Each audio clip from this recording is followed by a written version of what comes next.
Bien, vamos a hablar entonces en este video acerca de las variables. Es un tema básico, pero no por eso menos importante. Lo que hice fue crear un crate binario, un proyectito con nuestra herramienta cargo.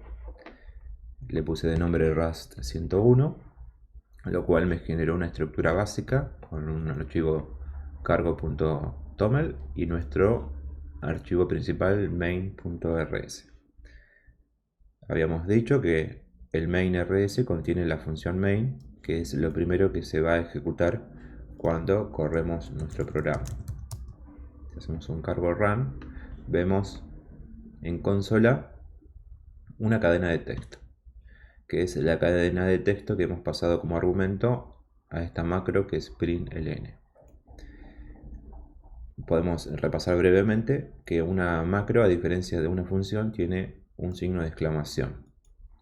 Son similares, pero son distintas cosas que vamos a ver en otros videos, tanto el tema funciones como el tema macros. Queremos ahora enfocarnos en las variables, que es este mecanismo que todos los lenguajes, o la mayoría, tiene, que nos permite almacenar valores de una forma más cómoda para trabajar. Nos permite trabajar con la memoria del sistema. Digamos, por ejemplo, que queremos almacenar un valor e imprimirlo por pantalla. Vamos a decir que nuestro valor es igual y vamos a usar interpolación de string para que se incluya dentro de esta cadena el valor almacenado en nuestra variable que llamaremos valor. Bien, esto para que no se preste a confusión, mejor lo voy a dejar así. Bien, nuestro editor de código nos subraya esto con rojo diciéndonos aquí hay un error. Suponiendo que nuestro editor no lo hiciera, tenemos el compilador de Rust que es muy claro a la hora de decirnos que hay un error. Si queremos ejecutar esto, nos va a decir no lo encuentro, no hay ningún valor llamado valor. Podríamos haberle puesto otro nombre, por ejemplo x. Dice no encuentro el valor x en este scope. El scope es el ámbito en el cual esto se intenta ejecutar, en este caso el cuerpo de la función.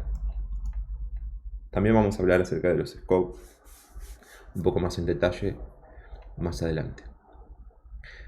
Bien, entonces acá nos dice que el error se encuentra en esta línea y vamos a ver cómo lo vamos a solucionar. Vamos a limpiar la consola.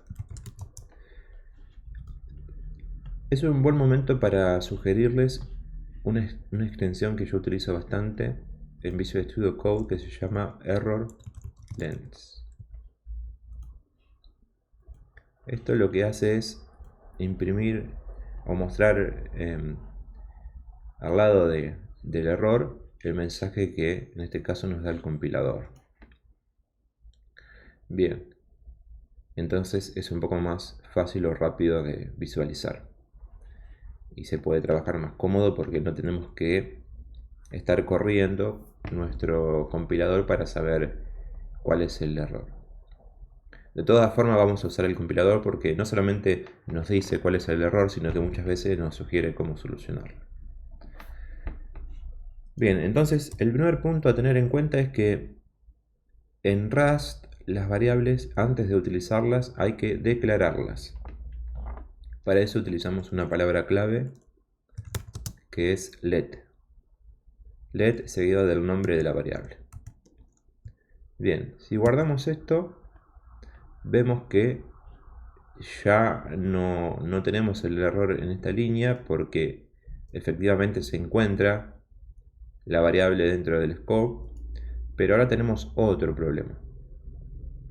Es un problema relacionado con que el compilador no puede determinar cuál es el tipo de esta variable. De hecho, si corremos el programa, el compilador nos va a decir lo siguiente. Me dice que es necesario conocer cuál es el tipo de X. Recordemos que Rust es un lenguaje fuertemente tipado. Esto quiere decir que nosotros debemos ser explícitos en cuanto a qué tipo de valor va a contener cada variable. Entonces, esto se puede resolver de la siguiente forma. Acá nos da una ayuda. El compilador dice, si ponemos después del nombre de la variable 2 puntos e indicamos cuál es el tipo de la variable, este error podría ser resuelto. Bien.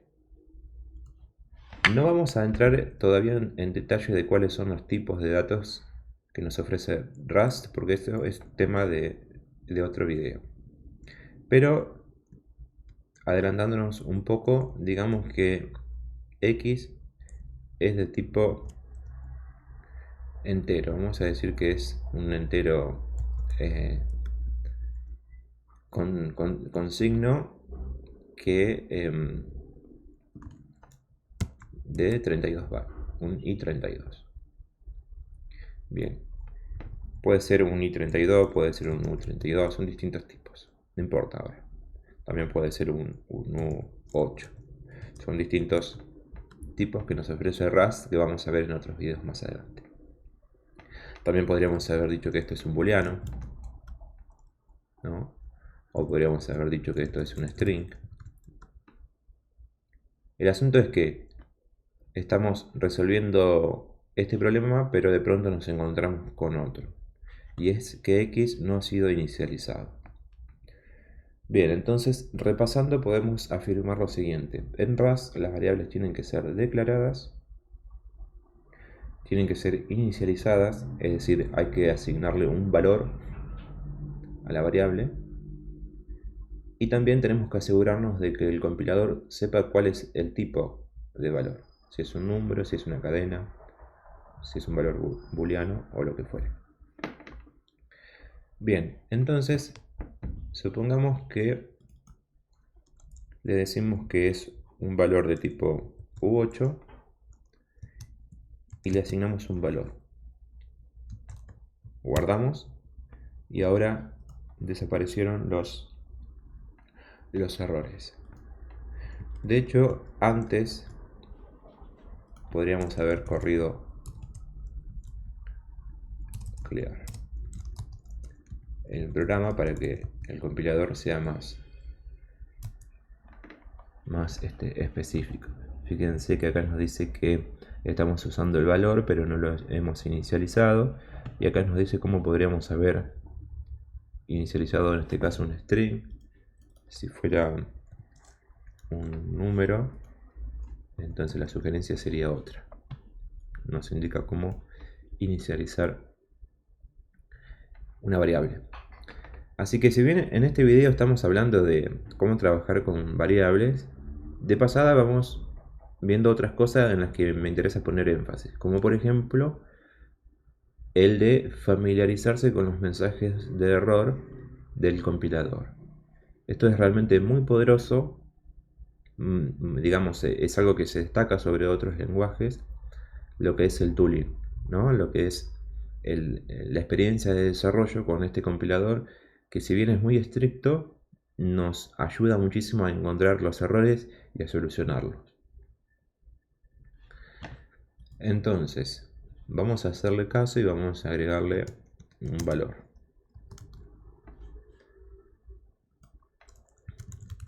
Cargo run y ahora imprime valor 0. Bien. Algo que no mencioné es que no solamente podemos ver los errores con un cargo run, sino que también podemos hacer un cargo check. El check lo que hace es simplemente verificar si el código compila, y si no, nos va a mostrar el mensaje del compilador por consola. Bien, simplemente es un detalle. Vamos a volver a asignar 0 a nuestra variable. Entonces, en esta línea estamos haciendo tres cosas: declarando una variable con un nombre a través de la palabra clave let.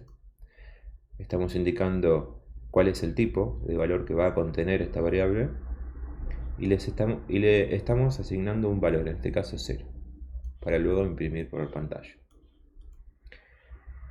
Esto se podría haber hecho también en dos pasos. En el primero, inicializar la variable y luego asignarle un valor. Y vemos que esto también funciona. Valor 10.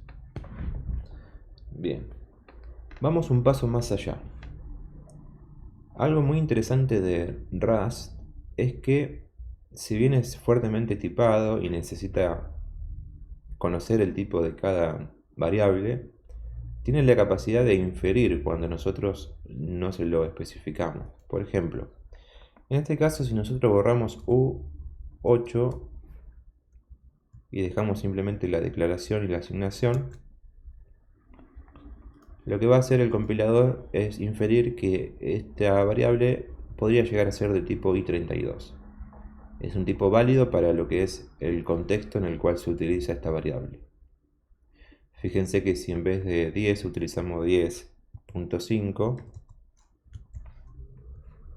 va a inferir que el valor es de tipo flotante.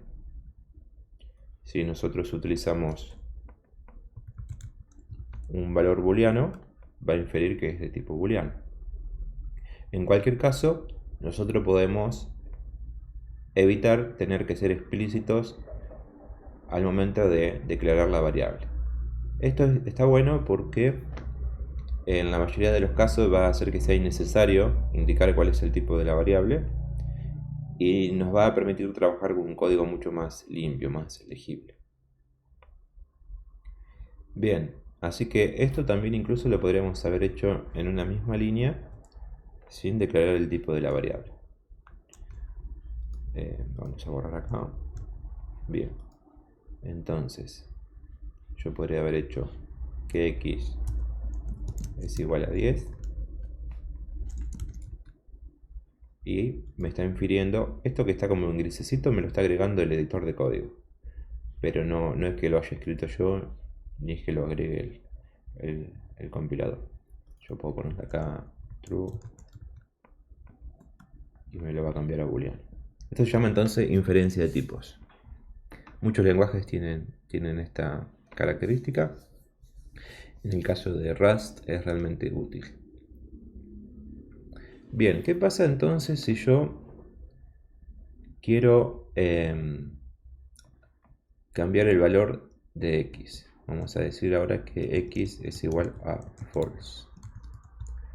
Bien, acá nos encontramos con un punto muy importante, clave en Rust, y es la inmutabilidad por defecto de las variables.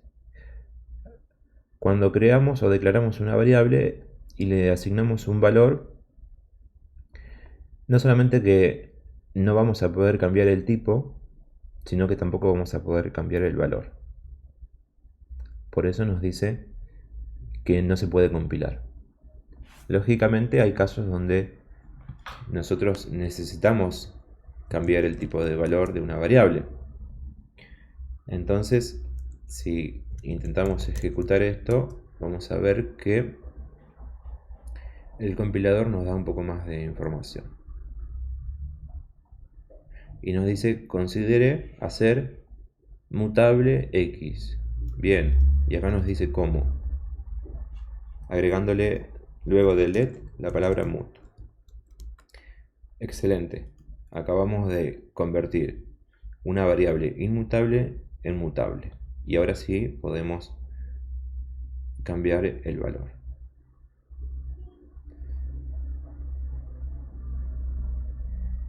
Bien. Este mensaje no es un error, es una especie de advertencia, de decir, este valor que le estás asignando acá nunca lo estás utilizando. Bien, entonces si ahora yo quiero ejecutar esto, además de este error que no es un error, que es un warning, vemos que esto se compila correctamente. Yo podría haber hecho un print acá debajo. y entonces primero va a imprimir true y luego a imprimir false. Así que esta palabra clave mut es la que nos permite que una variable sea mutable. Entonces, esto es importantísimo porque en la mayoría de los lenguajes de programación esto no funciona así. Pero esto es una de las claves que hace que Rust sea extremadamente seguro para trabajar con nuestra memoria, sobre todo cuando trabajamos con programación paralela o concurrente. Bien.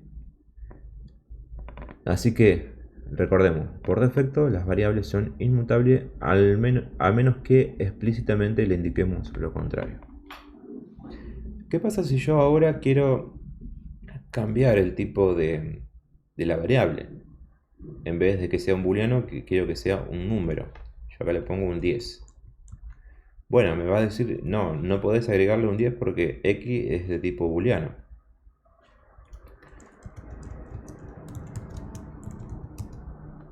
Bien. ¿Cómo podemos resolver esto? Bien, hay una forma característica de Rust que se llama shadowing o ocultamiento, que nos permite a través de la palabra let nuevamente reutilizar el nombre de la variable. Entonces, ahora sí, esta variable ya no es más mutable porque en realidad lo que estamos haciendo es creando otra variable. Yo ahora, si quiero ejecutar esto, primero me va a imprimir true y luego 10. Esto, a medida que utilicen Rust, van a ir viendo lo útil que es. Nos permite poder reutilizar nombres, que en muchos casos es práctico. Y a diferencia del mut, que nos permite utilizar la misma variable con distintos valores, en este caso lo que hace es crear una nueva variable con el mismo nombre y con otro tipo y otro valor en este caso. Así que el hecho es que esta primera variable se utiliza acá y como no se vuelve a utilizar, el compilador permite que nosotros podamos crear nuevamente la variable con let. Bien, son dos variables diferentes pero que comparten el mismo nombre. Bien, esto en cuanto a las variables. Vamos a hablar acerca de las constantes. En Rust, las constantes se definen con la palabra const. Se utiliza mayúsculas separadas por guiones bajos para los nombres, por ejemplo, una constante. Pero nosotros no podemos asignarle un valor y esperar que el tipo sea inferido, sino que para este caso es obligatorio indicar cuál va a ser el tipo. Bien.